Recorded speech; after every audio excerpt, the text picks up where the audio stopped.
Every living thing longs to be whole.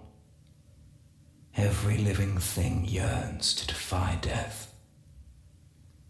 If from death you returned, yet the part you loved best did not, what then? My name is Sigor, savah, morphology specialist with Nef Anyo's Venusian terraforming expedition. I was tasked with decoding the Orokin gene record of what had once been a preserve, and reviving select specimens for study. This is an account of my encounter with lifeform VK7, a larger-than-average Kavat specimen possessed of atypical behavioral characteristics. Specimen VK7, unlike the others, did not come from a gene record. She was found, frozen, in a sealed closet close to the environmental control station. Her unassuming tomb for millennia. Here, then, was an intact example of Orokin-era fauna. I was Corpus, a scientist second and a businessman first. VK7, an Orokin strain Kavat of unusual size and patterning. Well, I could think of several members of the nobility who would pay a fortune for such a thing, enough to buy a handsome slice of any planetoid of my choosing. I had the corpse laid on a dissection rack, ready for a full surgical examination. Then, like any animal dreaming, the paw twitched. I glanced at the vital scanner, expecting to see some anomalous electrical reaction taking place, contracting ancient muscles, but no. What I saw there was a beating heart. I did not revive specimen VK7. Before my eyes, she willed herself back to life. It was the most beautiful thing I had ever seen. Some speak of feeling a connection to something greater than themselves, to which I laughed, as any right-thinking corpus would. Life is profit, profit is life. But in that moment, watching that animal claw her way out of death's dark pit, though I did not admit it to myself, something in me was forever changed. I found her sharp gaze unsettling. The way she would watch my every move from her cage unnerved me. When a visitor came, I would watch VK7 studying their habits. In time, she came to anticipate regular arrivals, having memorized their schedules. On the morning of my 4th shift, I entered my laboratory to find her cage door open and VK7 gone.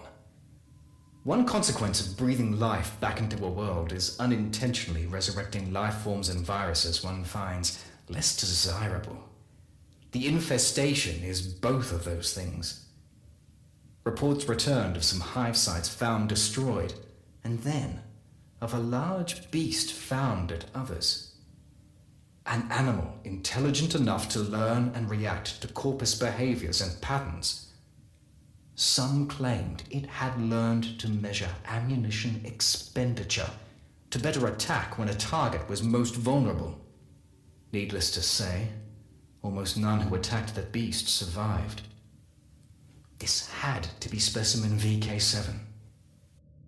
I left to join with a flamer team already deployed to a nearby hive.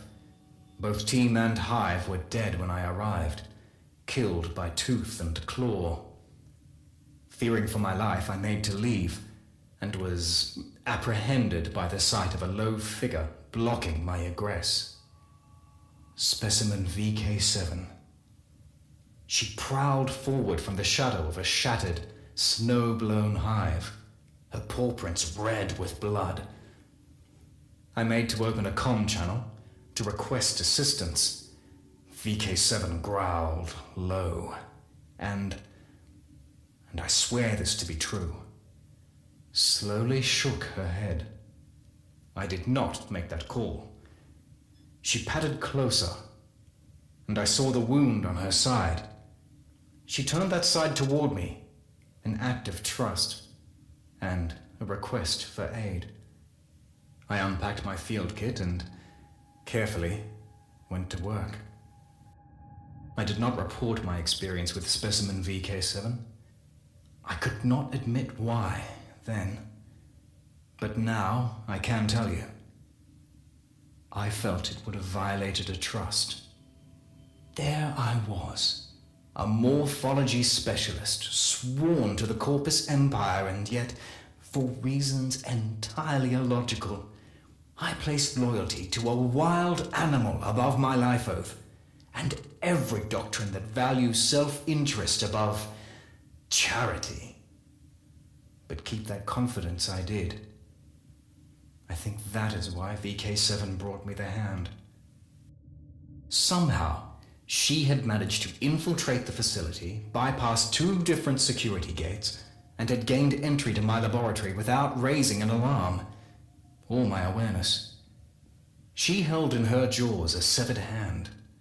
Blackened, fossilized, gently, she laid it before me and, with a meaningful glance, turned, padded away into the shadows, and was gone.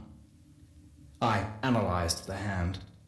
What I learned that night, alone in my laboratory, would become an obsession to focus the remainder of my life.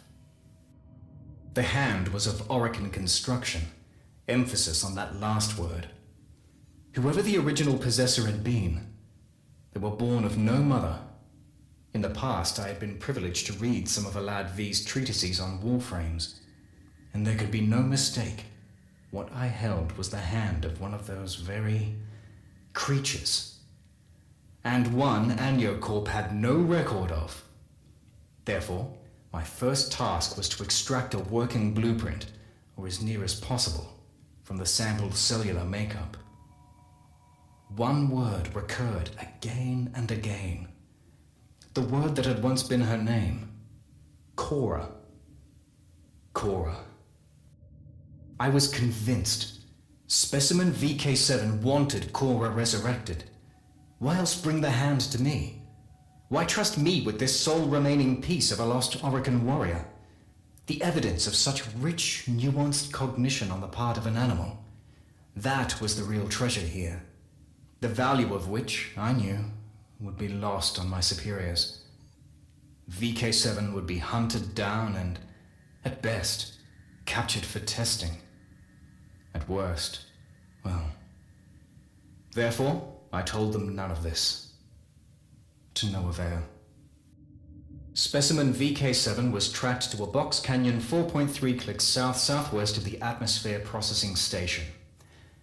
The horror of the hives, as she had come to be known, had been deemed unworthy of study, and was to be destroyed in her lair. I positioned myself at the entrance to her cave home and waited, to doom myself in the name of some imagined ideal. My own voice screamed in my head, "What are you doing? What are you doing?" Once, not so long before, I was a man who would have sold this animal for profit. Now I stood in the freezing cold, surrendering all I had for, some would say nothing. I would say, something greater than myself. They came, picking their way through the snow, heads bowed, pushing against a numbing, slashing wind that froze skin and carried my voice to them.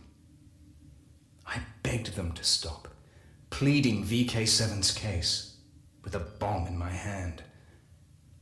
It went about as well as you'd expect. They did not listen.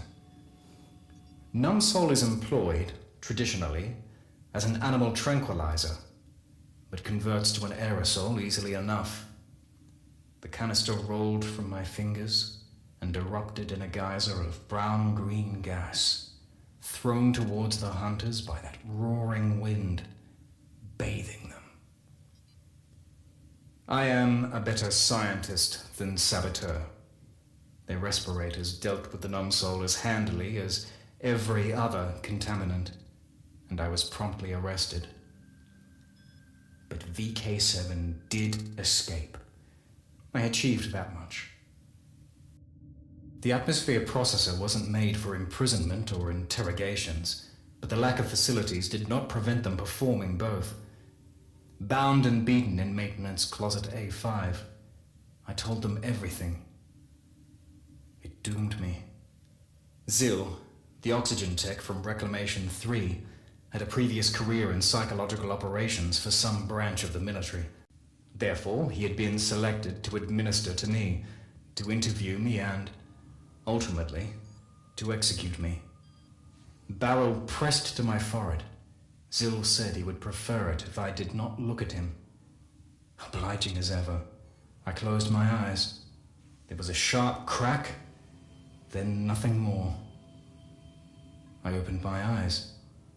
Zil lay dead at my feet, limp, throat clasped in VK7's jaws.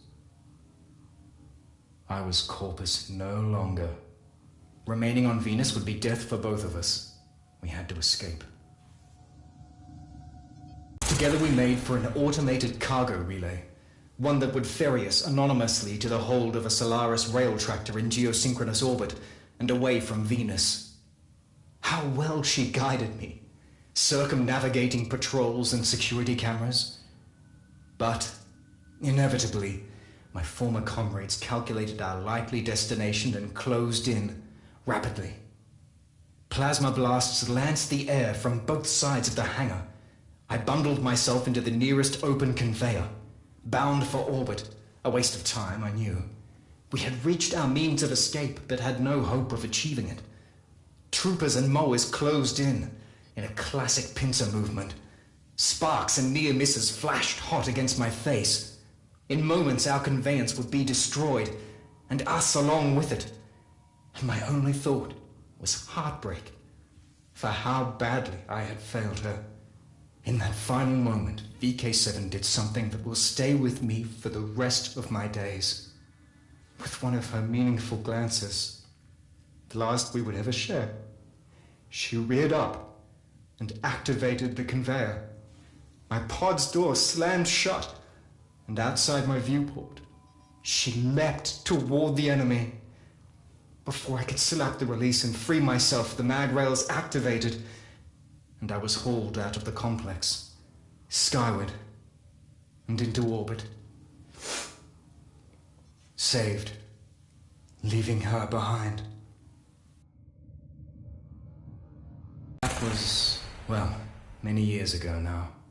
I have spent my life attempting to locate Cora's remains. Contacts inform me she was found, fused but intact, within the Oricon terraforming complex itself, and shipped off-world via a notorious Solaris rail agent, who subsequently vanished. I now believe, firmly, that her remains are to be found on the Eidolon Plains. I go there now, entrusting these encrypted logs to my old friend, Konzu, for safekeeping. There I shall put a lifetime of searching to rest. I have never doubted that VK7 survived Venus. And to this day, I still believe that, before I leave this life forever, I shall one day look up from my writings to find a familiar figure standing in my doorway, alongside her Kavat. I am Sigor Savah, a better man, as it turns out, than a scientist.